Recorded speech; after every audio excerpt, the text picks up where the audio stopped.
Can you start a motorcycle spares shop in Kenya with just 50,000 shillings? The answer is yes and no. The truth is, there is no set limit to start a motorcycle spares shop in Kenya. It all boils down to your goals and your financial muscle. Hear me out. Let me explain. Let's be honest, 50,000 shillings is not enough to fill an entire spares shop, but it is enough to start small, learn the market, and build daily cash flow.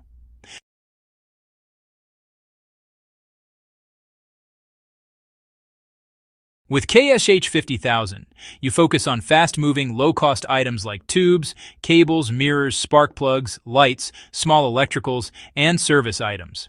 These sell every single day. Your goal in the first 2 months is simple: visibility plus cash flow plus trust.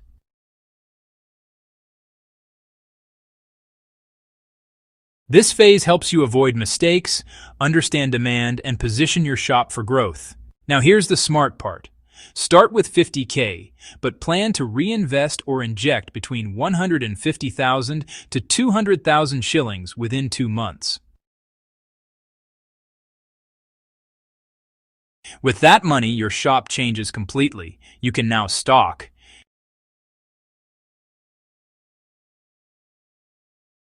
This is where your shop becomes a proper motorcycle spares business. At this stage, add basic service tools, maybe even an air compressor. This lets you offer tire changes, puncture repair, wiring fixes, and oil changes. And that brings in daily cash flow. This strategy works because it removes risk and increases your chances of success.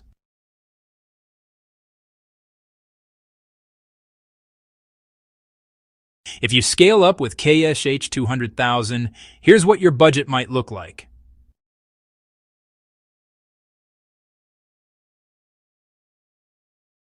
So yes, you can start a motorcycle spares shop in Kenya with just 50,000 shillings. But the real growth happens when you reinvest and scale up quickly. Within 3 months, you can have a fully stocked, profitable Boda spares business. If you want the full business plan, stock list, and profit projections, drop a comment, and I'll share that too. Thanks for watching, and all the best in your business journey.